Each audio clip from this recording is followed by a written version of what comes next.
السلام علیکم ورحمۃ اللہ وبرکاتہ۔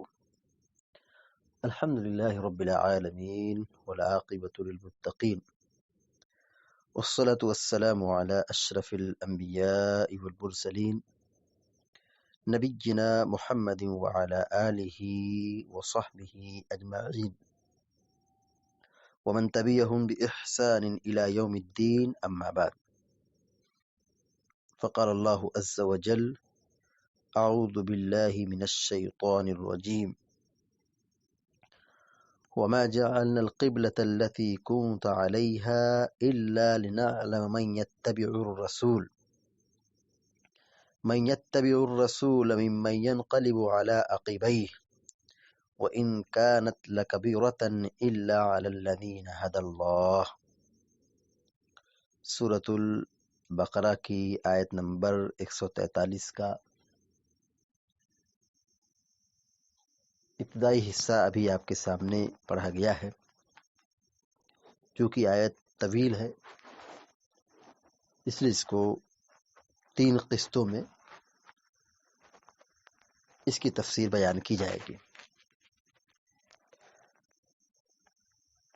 ابھی جو آیت تلاوت کی گئی ہے اس کا ترجمہ یہ ہے۔ اللہ تبارک و تعالیٰ فرماتا ہے: وَمَا جَعَلْنَا الْقِبْلَةَ الَّتِي كُنْتَ عَلَيْهَا إِلَّا لِنَعْلَمَ مَن يَتَّبِعُ الرَّسُولَ مِمَّن يَنْقَلِبُ عَلَى عَقِبَيْهِ۔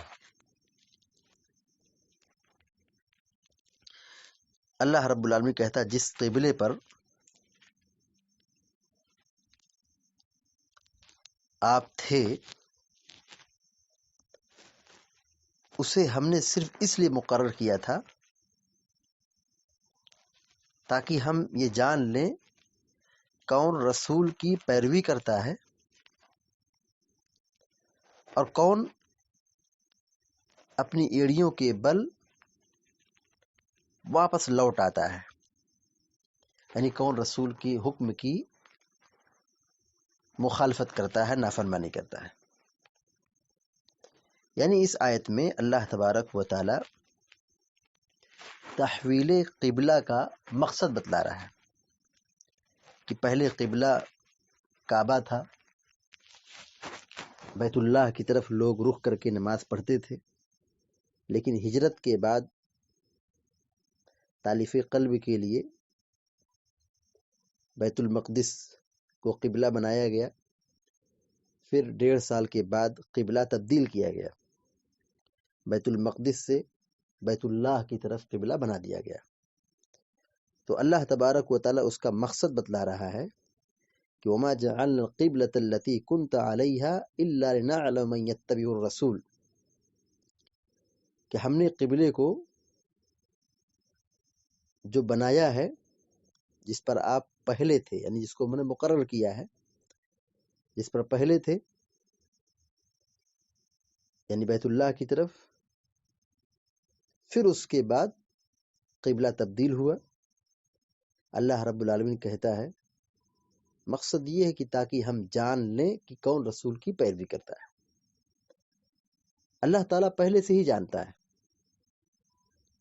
اللہ رب العالمین کو کوئی چیز مخفی اور پوشیدہ نہیں، لیکن یہ امتحان بندوں پر حجت کرنے کے لیے، حجت قائم کرنے کے لیے، بندوں پر حجت مکمل کرنے کے لیے۔ اگر اللہ رب العالمین اپنے علم سے فیصلہ کر دے اس چیز کے واقع ہوئے بغیر، تو کل قیامت دن بندہ اعتراض کر سکتا ہے۔ اللہ رب العالمین کو پہلے سے معلوم ہے کون اطاعت کرے گا کون مخالفت کرے گا، تو اللہ تعالیٰ امتحان لیتا ہے، اللہ تعالیٰ جاننا چاہتا ہے۔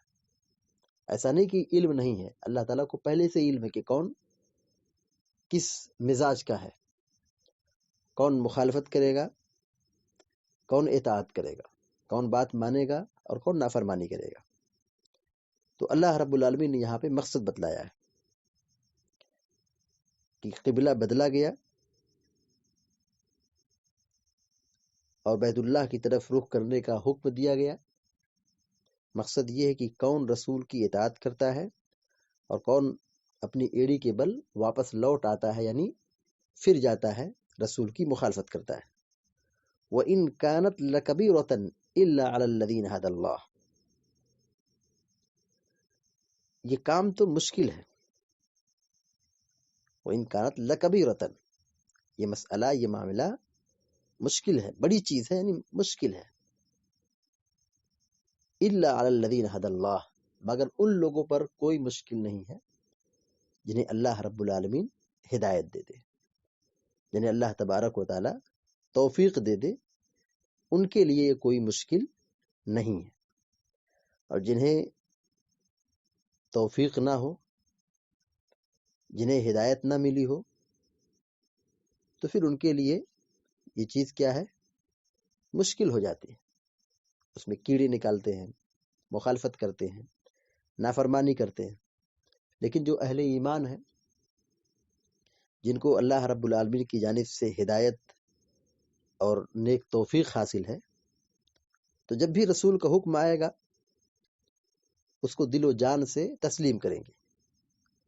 اس میں شبہہ پیدا کرنا، اس میں شک اور شبہہ لانا، اعتراض کرنا، نکتہ چینی کرنا، یہ اہل ایمان کا شیوا نہیں۔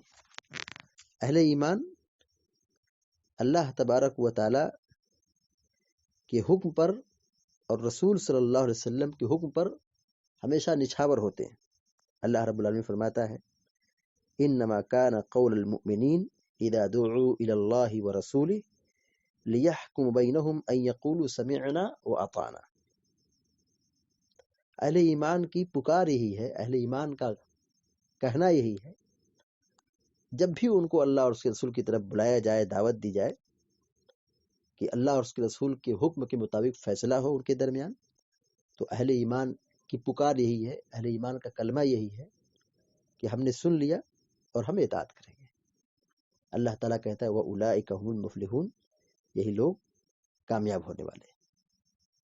تو جن کو رب کی توفیق حاصل ہے، ہدایت حاصل ہے، تو یہ لوگ اللہ تبارک و تعالیٰ کے ہر حکم پر نچھاور ہوتے ہیں، سنتے ہیں، تسلیم کرتے ہیں، عمل کرتے ہیں، اس میں شک اور شبہہ نہیں پیدا کرتے ہیں۔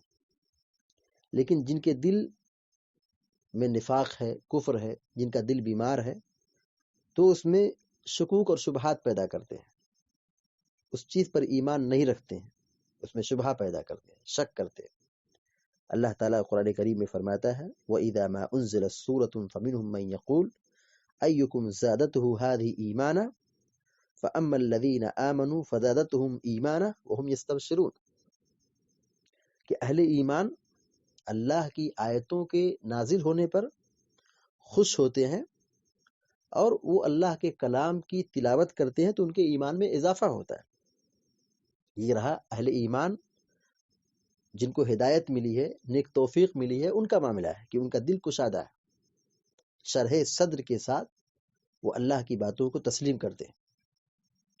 وَأَمَّا الَّذِينَ فِي قُلُوبِهِم مَّرَضٌ فَزَادَتْهُمْ رِجْسًا إِلَى رِجْسِهِمْ وَمَاتُوا وَهُمْ كَافِرُونَ، لیکن جن کا دل بیمار ہے، دل میں نفاق ہے، دل میں کفر ہے، دل بیمار ہے، تو وہ اللہ کی آیتوں کو اور اللہ تعالیٰ کے احکام کو تسلیم نہیں کرتے ہیں۔